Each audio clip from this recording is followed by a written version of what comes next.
Would you spend a moment making a distinction between the prevailing practice that's happening across the country, AKA school improvement, Yeah. right? It goes back to 1984. Sure. It's embedded in lots of state and federal legislation. Every practitioner in the room is confronted with developing something like a school improvement plan for one reason or another. The distinction between such and what you're describing as high reliable schools. Sure. You said you were going to ask me easy questions. You said No, they were going to be multiple. I'm just trying to get some of your icon on me, right? That's all I'm Okay. trying. You said they were going to be multiple choice. I didn't say that either, right? I lied. If I did, I lied, right? That's a great question. Well, for a couple things. The school reform movement, the school effectiveness movement, which you're right, this goes back to the 70s, late 70s, as a matter of fact. And that was the great Ron Edmonds, Wilbur Brookover, Larry Lizotte, and those folks. And we're still kind of doing the same thing. And it was a good movement. Basically, it said, hey, we know, because we talked about the correlates in those days. And the correlates were just variables that correlate with student achievement. And back in late 70s, that was a big deal. Nobody had really done that before. But we still approach it from the same perspective, and that perspective, I would say, is one where it's intervention-based. And let me explain that. Say, well, do this. Bring in PLCs. Teach. Use this reading program, use this writing program, use this teacher, these instructional strategies. That's intervention-based. High reliability perspective is not intervention-based, it's more outcomes-based. And actually they have terms for it, leading and lagging indicators, which come from the business world. A leading indicator is something you're doing that hope you create a good, some good end. A lagging indicator is whether or not that end actually occurred. It seems backward to me. I had to ask an economist friend of mine, after I said, I still don't get it. What's a leading indicator? What's a lagging indicator? He said, well, here, Bob, do you remember in 2008 when the market crashed and your retirement went from that big to that big? I said, yeah. He said, that was a leading indicator. I said, well, what's a lagging indicator? He said, well, you can't retire until you're 94.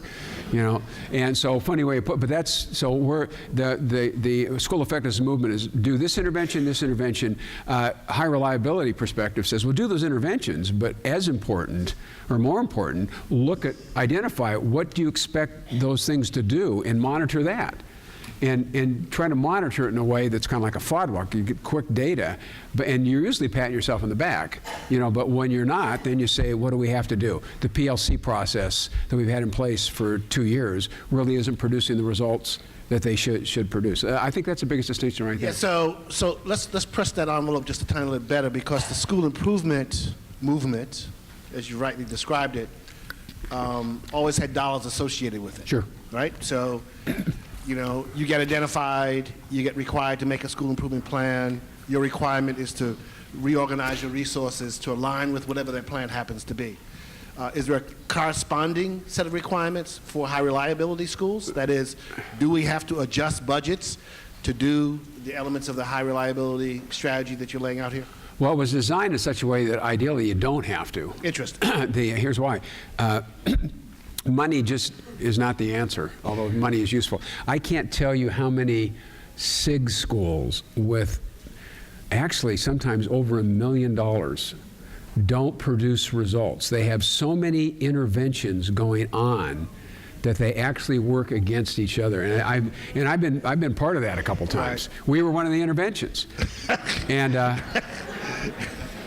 but we were one intervention with another 4, and there were no evil people in the process. We were trying to do our best. It was just at cross purposes. So I thought, oh my gosh.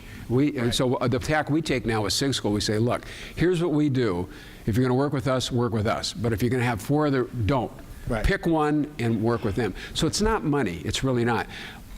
And one reason I can say that, most of what I just said, there are resources that are absolutely free that are available now. We know so much, and there's so many products and practices that you really don't have to pay for. I think it does take a commitment in terms of time, professional development, a shift in leadership, and I'm sure there'd be some shifting the budget. Actually in Baltimore, again, I'm really enamored with Baltimore because it's such a big, they've got a one-to-one initiative going.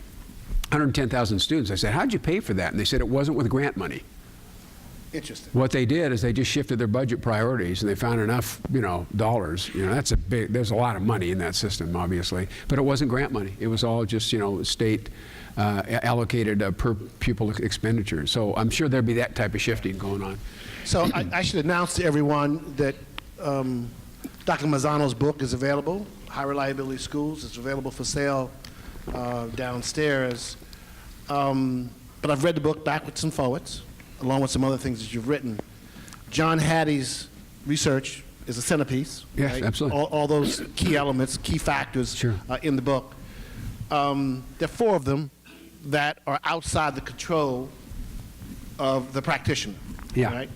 Poverty, family background, performance achievement, and like that. So this question really is important in a state like Mississippi, right?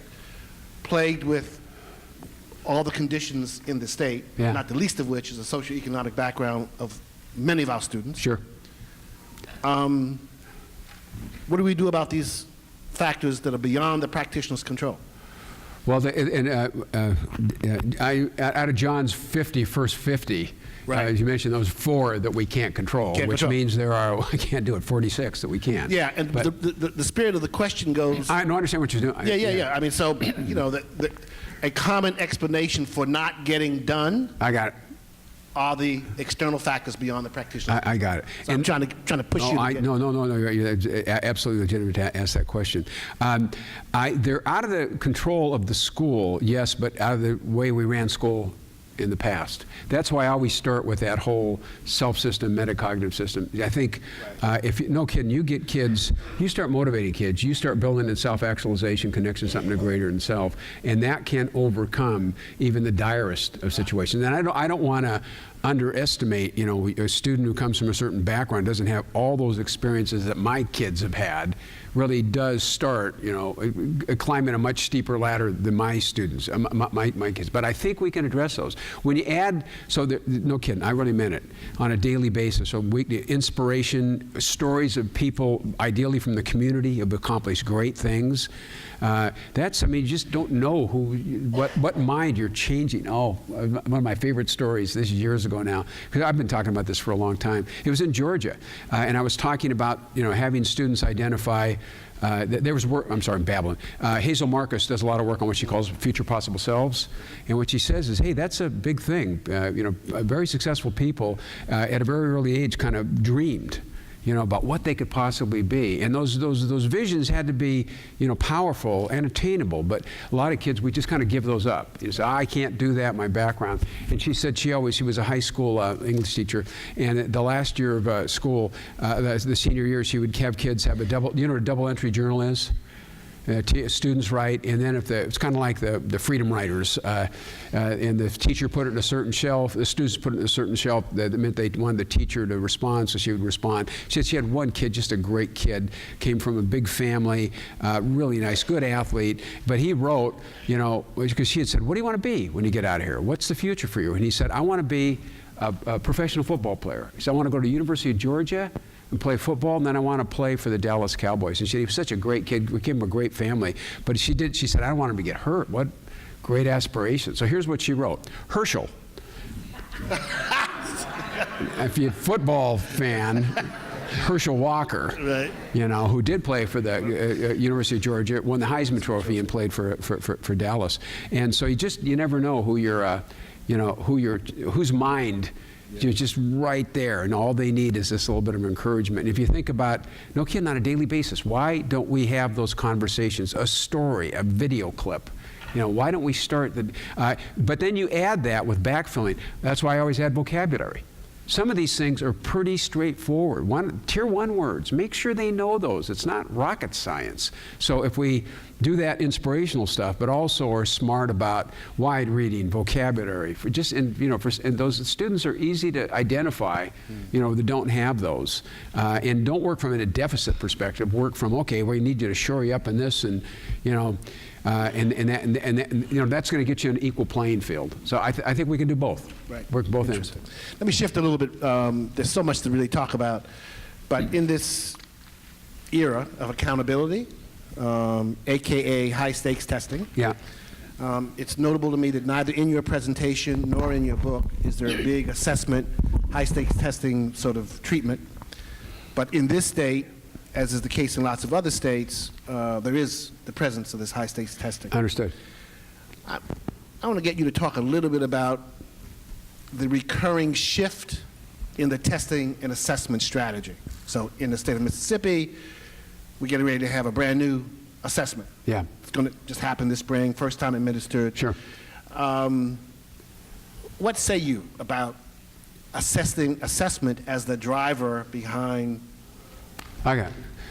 schooling and learning sure. and the like, right? Well, it's not going to go away. I know that. Well, thank you for that. That's bad news.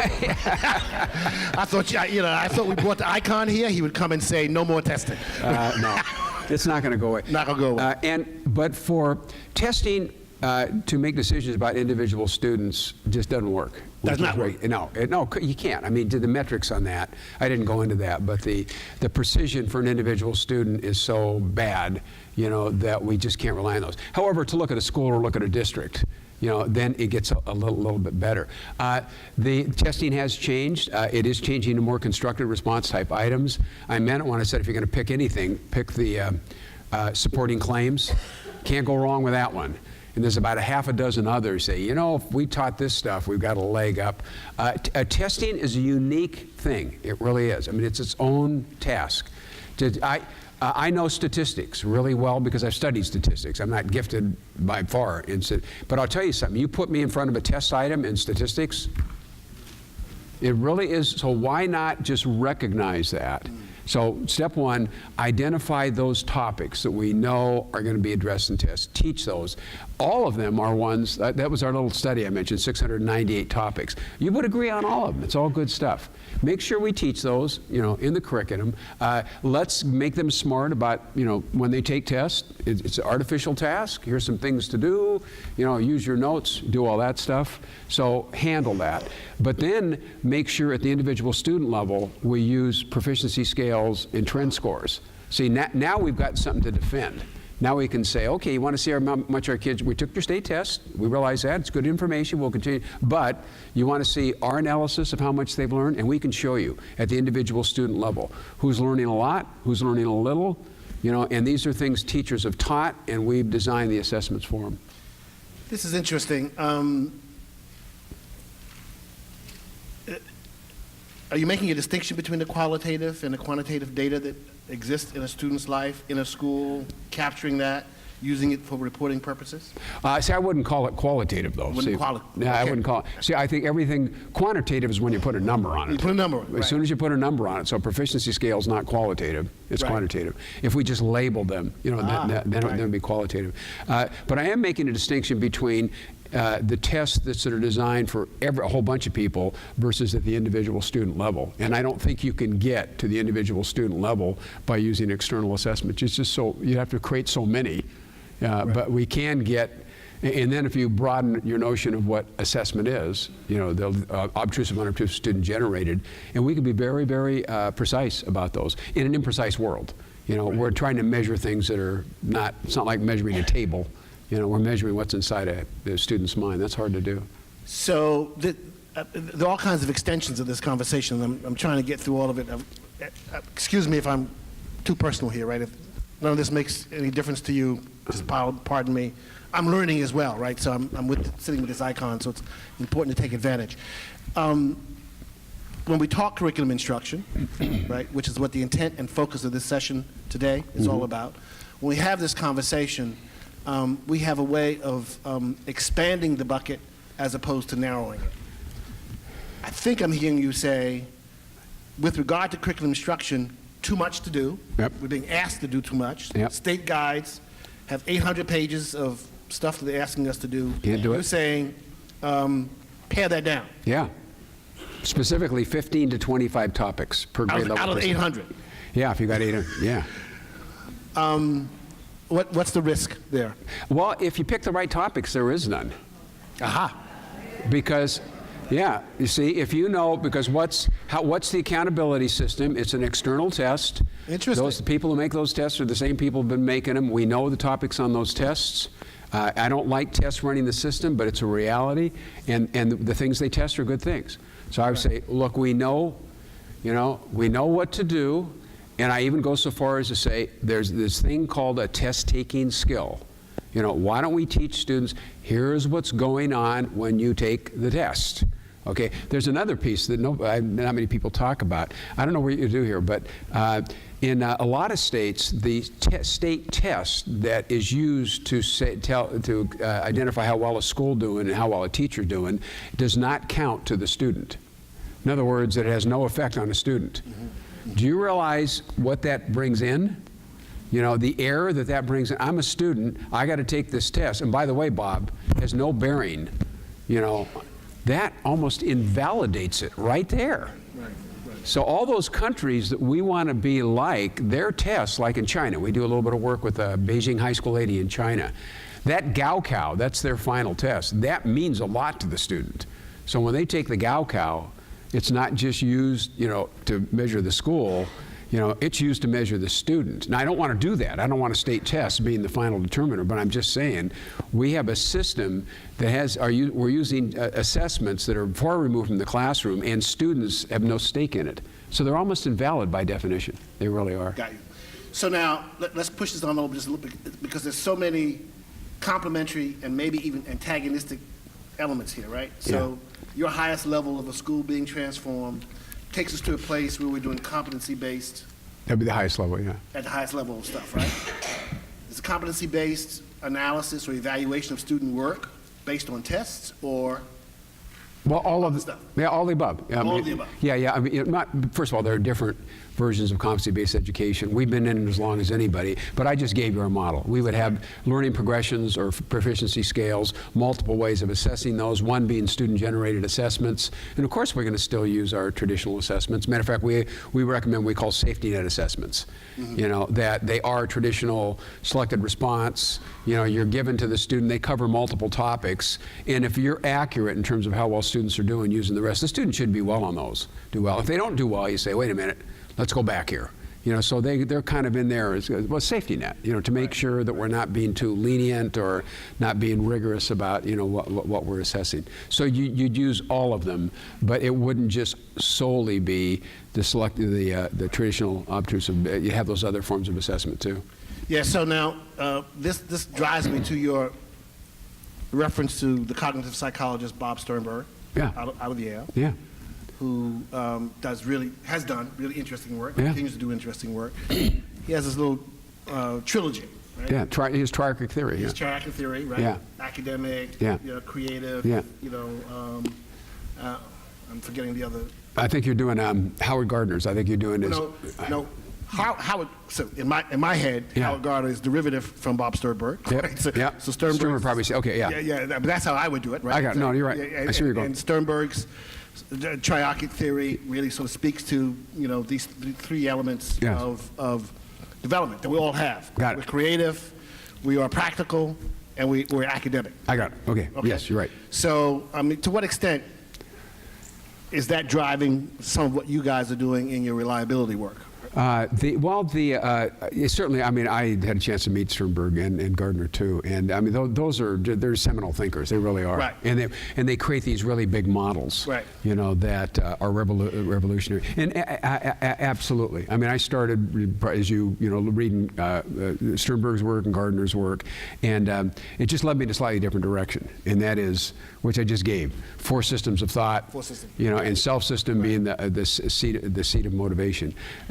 They're not educators, and that's not what I'm saying. They're trying to affect a much broader audience.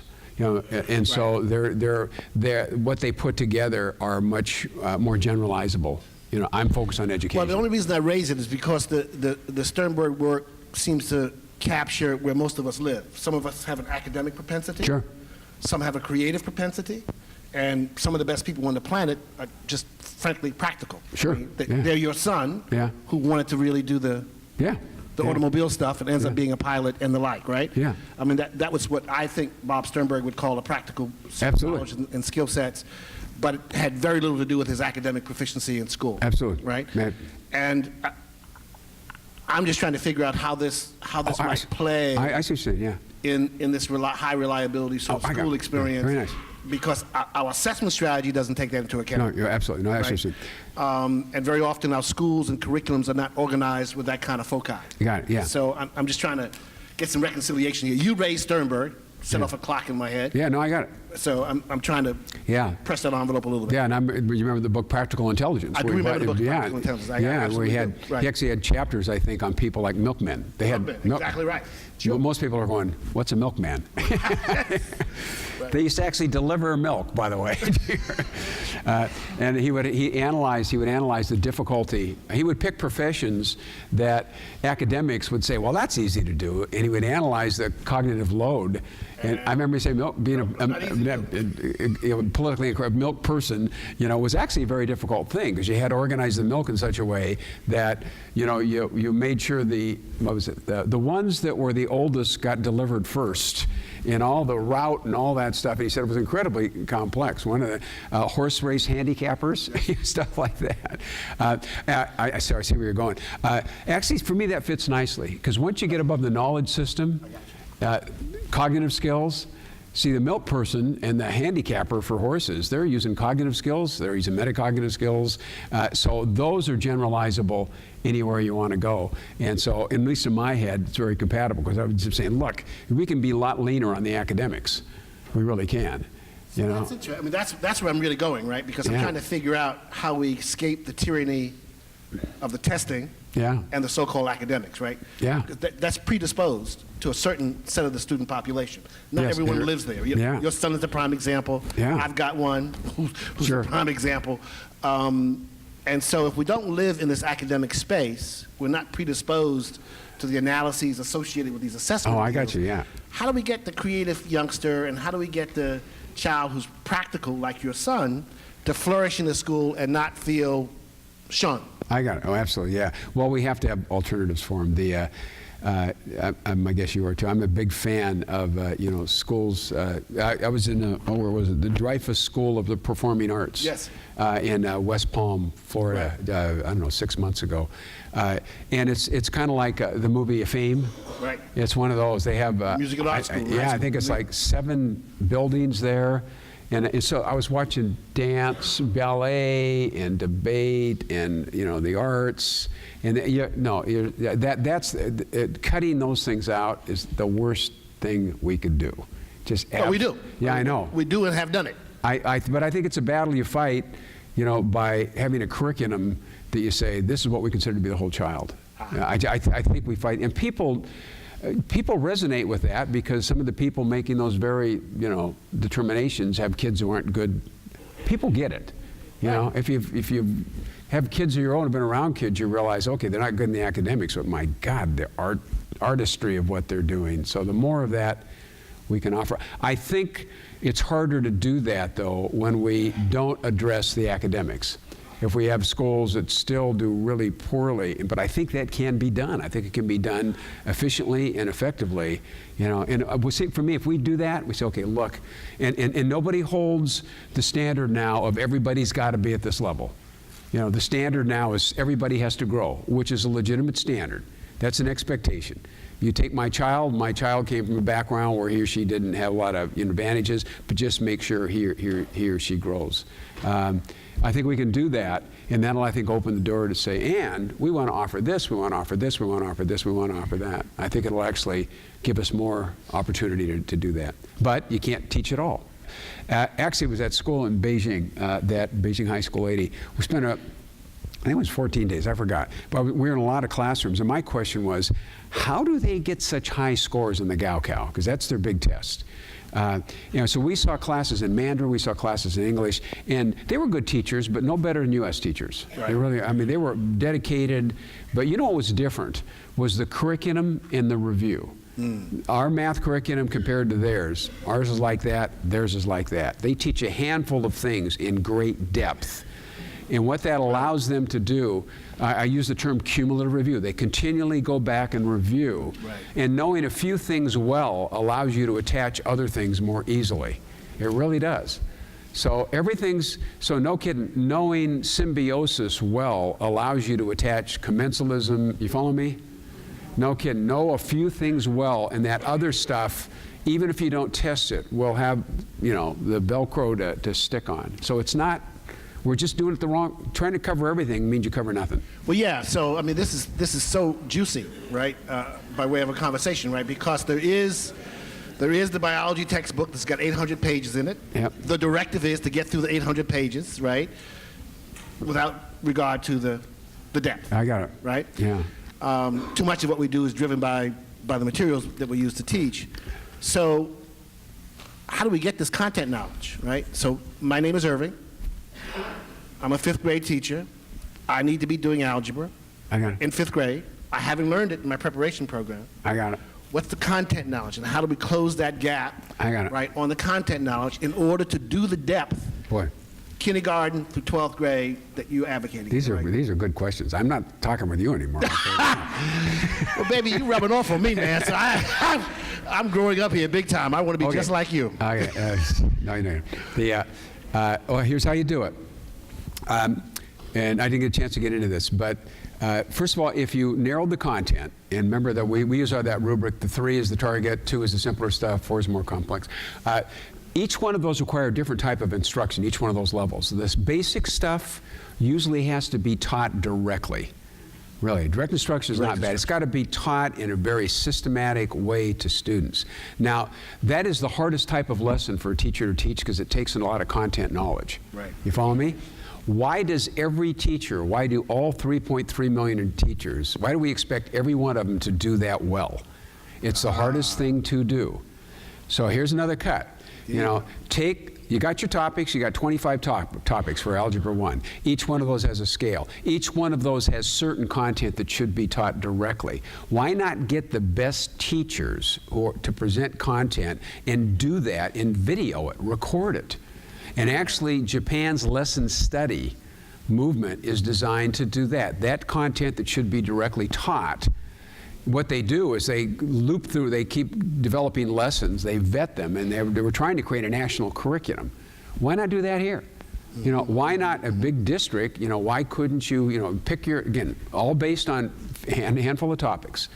And we know the content that has to be directly taught. Get people who are our best teachers, you know, who know the content, know teaching, and it is direct presentation. It's not all lecture, you know, but it is direct, direct presentation. Have them do those. Now, I'm the teacher. I want to teach. I'm not great at that. You know, why don't I just turn the video on and say, let's watch, you know, Mrs. Smith, you know, give us this presentation. And that's what makes, like, the Khan Academy so popular. Short little bits, bingo. So I think the day of expecting every teacher to be the great stand-in deliverer is gone because everybody can't be a great stand. That's the thing I think it takes a long time. You have to know your content so well, and I've looked through so many times. Why do we expect every teacher to do that? When they're out there, the state of Mississippi probably has a whole bunch of incredible Algebra 1 teachers. You could identify the content. Let's get them, you know, virtually recorded and let teachers use that. So that takes the load of the content knowledge off of me. Now I become more, I got to know my content, but not at the level to put it together into this well-crafted lesson. I have to know my content so I can interact with the student, and I'm a good facilitator. And then you add students helping one another. Right. Yeah, so now, so you're right. That's a huge, the way we have the system set up, every teacher has to be great at everything, and direct instruction is the hardest thing to be good at. And so I'm going to, this is my last question, then I'm going to open this up and get some folks out in the audience to ask you some questions. But in the recent books and in other books that you've authored, you talk about micro-teaching. Yeah. And this conversation about direct instruction, the best teachers doing the best instruction, suggests to me micro-teaching. What is that? Can you tell us what micro-teaching is all about? Yeah, actually, I think it was Hattie's 6th rank variable. It's in the top 10, I know that. It was the highest ranked instructional variable, it really was. And micro-teaching, actually about 30 years old, it was a method of teacher preparation, which I kind of described. You picked a very few things to work on, Okay, and then you were given feedback on those very, very specific strategies. So the way it would play out is that, I mean, kind of that, although they don't call it microteaching anymore, at least that I know of, you know, I would be working on 2 or 3 strategies. You'd come into my class and observe me, or you'd videotape me, you know, and then you'd sit down with me and we'd critique not just my whole general lesson. Okay, Bob, you were using Don Ogle's KWL strategy. Let's how you just, so that, you know, it's that level of focus. And that's where the whole teacher evaluation conversation comes in. Teacher evaluation should be about, you know, very few things to get that 7.5 here, 7.5, 85% here. But now for development, each of us are working on very specific things and at a micro level. And you get coaching buddies, you come in and observe me, we pick the same thing. You know, you're more senior to me in terms of your teaching, you know, so you critique me. And you critique me honestly, you know. And I'm okay with that because I know I'm not good at it. Right. You know, I asked you for help. Again, I think it was the 6th rated variable out of 150 variables. And nobody talks about it. I said, my guys, it's kind of obvious, isn't it? Yeah. That if you want to improve teaching, why don't we adapt some aspects of microteaching? So thank you. Let me ask if some of you out there have a question you'd like to pose to the good Dr. Marzano. Please. It's a passport to lunch. Trust me. Yes, ma'am. If you go from the perspective of there are moral absolutes when it comes to teaching, things that you just have to have in place. Got it. Let's start from scratch. You walk into a building that's brand new, and you get to make all the rules. Okay. What are 5 absolutes you have to have in place immediately? Let me repeat that. Yeah, right? please do that. The question from our colleague is, we're opening a brand new building, nothing is there, there's some moral imperatives. Will the 5 absolutes Dr. Marzano thinks should be in place? I'm not sure if Is that a fair representation, madam? Okay. Okay, I'm not sure if it'll just be 5. But see, I'm going to go to the model here, and I'll acknowledge, but and I'll start with the motivation. See, you know, you start with the environment, the context, and that is students have to feel safe, they have to feel welcome, and if I'm running the school, they have to be inspired. That's got to be there. Okay, next level up would be you have to have a lean and mean curriculum. I'd also say you have to have a system of assessment that is not just paper pencil driven, you know, that gets at more ways of looking at how students are doing, including, you know, student forms of self-assessment. And I think I'm up to 4. The last one would be for my school, I want to make sure they're working on a project of their own design. Yeah, really. We used to do that with capstone projects. Yep. Which they still do at the college. Yeah, capstone-based learning. Yeah, you know, but it has to be student-driven. I have to be the one to select, and I don't care what it is. I don't care if a student says, I want to be a rock star. Great, go for it. And I don't care if they're researching Madonna or Lady Gaga, whatever it is, how they got there. It's something they're passionate about, and they're going for it. Because I know what's going to happen is we're taking care of the academics for them. We're taking care of the. Good. Another question. Yes, ma'am.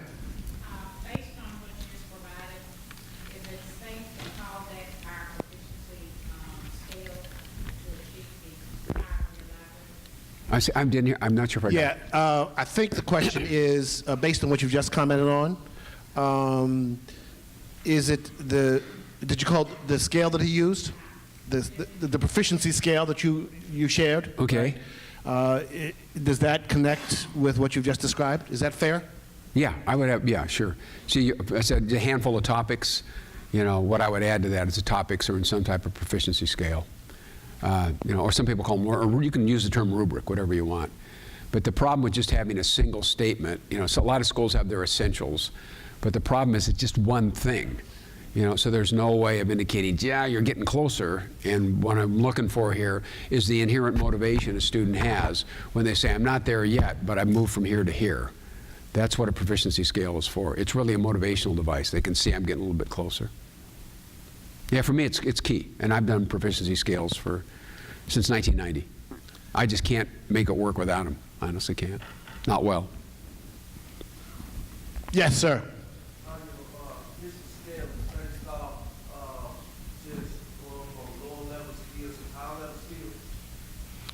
So if I can repeat the question so all can hear it, say it.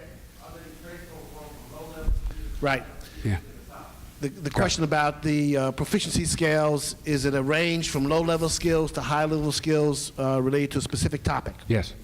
Okay, yeah. In some, it depends on whether you've got procedural knowledge or declarative, though, really is. Procedural knowledge is a skill or process. Declarative knowledge is information. If you have a scale that's built on information, there's a real identifiable progression. You can use Bloom's taxonomy if you want, or any taxonomy. There's a bunch of taxonomy, where usually what you're looking for, the 3, is an understanding of a principle or generalization, something like that. And the level 2 stuff is more like basic facts, basic terminology. Going above and beyond that is some application. You create your own generalization and defend it. It's a little trickier with procedural knowledge, because procedural knowledge gets more complex when you add more procedures. The writing process is an example of that, because the writing process is a whole bunch of procedures that are embedded. There's one procedure called, do I have an overall logic? There's another procedure that's called, do I have transitions from one paragraph to another? There's another procedure that says, how's about my word choice? Am I using, varied words? So there's probably, I don't know, a whole bunch, 10 maybe procedures that are operating. So the way you make writing more difficult is start with a simple, where you're saying, look, just give me 5 paragraphs. That's what I'm looking for here. And then next time you add to it 5 paragraphs with good transitions. Next time, you follow me? Yeah, so they're not different cognitive levels. The load on procedural knowledge is when you have a whole bunch of procedures operating in concert. That's the load. So slightly different logic, but yes, it is a progression from simple to complex. That's the whole idea. Another question. These are really good. How about when's lunch? Is that? How about when's lunch? Pam Shaw, when's lunch?